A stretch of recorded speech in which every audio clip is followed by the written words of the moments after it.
I really strongly believe that our responsibility to this land and to each other as Native people was created far before that and will continue far after it.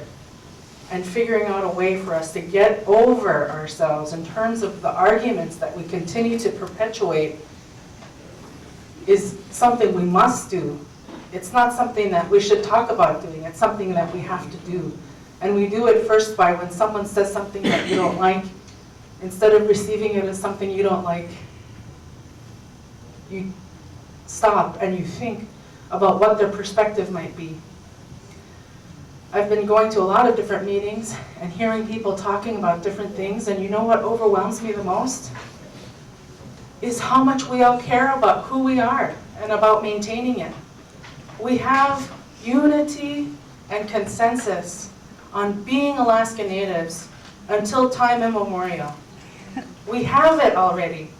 We just don't agree on the process. So let's agree on all the processes that will advance us, whether it's an idea generated from here or somewhere else or by even a non-native. Whatever it takes to advance us as Native people, we embrace it and we figure out how it's going to make us stronger.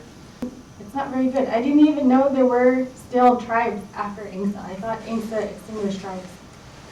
Obviously now I know it's not true, but I think part of the answer is in tribal sovereignty, because we have the power to govern ourselves. And something that I see in my work, working with tribes, is sometimes it seems to me, and maybe I'm not getting the whole picture, but it seems to me that sometimes tribes mostly focus on administering government, federal government programs. And I think the tribes could be so much more than that. I bet, Mom, those parents label their children just because you weren't born after December 2171. The people, youth, the people will never, Mom, as long as you pass down your knowledge of traditional values, will never die. We cannot, you will never, and you will die before you think like a white man. And them like a native. Not that he's prejudiced. The corporations, first of all, form and make up native allotments and corporation land, this land, just like lower 48. When you go down the street, somebody owns their little property and they're fenced in. Nobody can go through it. If you spit on their lawn, oh, you're gonna get it.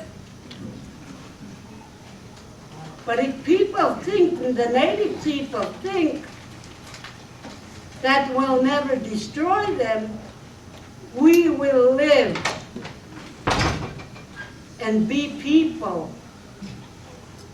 The native people are unique. Your grandmother, your mother, your relatives, the village of Akia, or anywhere in Alaska, are unique people. They have love, they have forgiveness, they're understanding. They don't care where you came from, they don't care about the looks.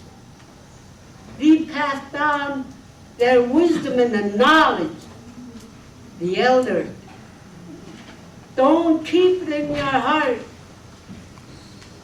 Like my grandmother used to say, if you die today with something good inside that should have been passed on to the younger generation or to your own people, it's a sin. Growing up, I never really thought much about INGSA or shareholders or anything like that. And didn't really understand what it means. I think like Kristen and I didn't really understand INCSA, and even still in learning how it all works.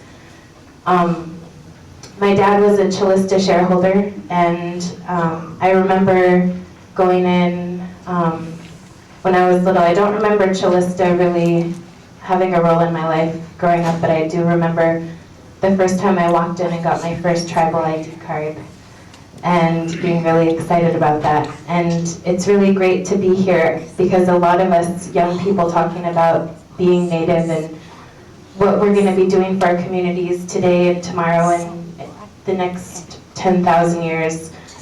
We talk with a lot of our Alaska Native leaders here in Anchorage, and sometimes we get cold welcomes, and it's really nice to feel loved and welcomed by our tribal leaders. Ever since we have contact with the non-Alaska people, we're always projecting negativity. Well, in 3 years it should be the same. In 3 more years it'll still be the same. It's sad.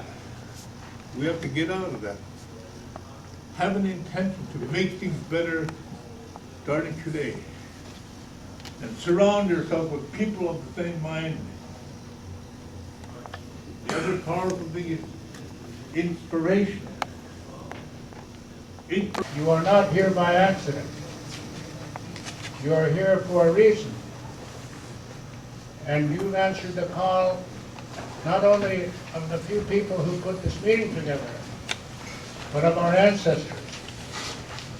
You represent our ancestors. And you also represent our children, our grandchildren, and all the children who are yet to be born. So I'm very grateful for your being here. And we wrote in our letter inviting you that you are the hope of our people, and you are. Our children are the best indicator of how we are doing as a people. And this is not the first time the issue has come up. In fact, there was a federal state commission that worked for 2 years looking at these problems.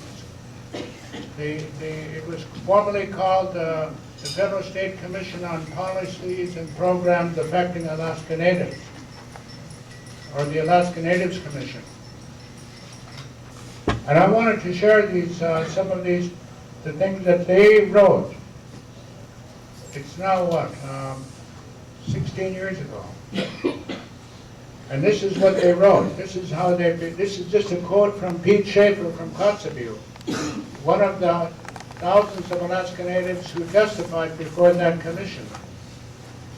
And Pete said that no one man or one person or anything like that is going to come to save us. It's clear to all of us that if we as a Native people are to be saved, we are going to have to do it ourselves.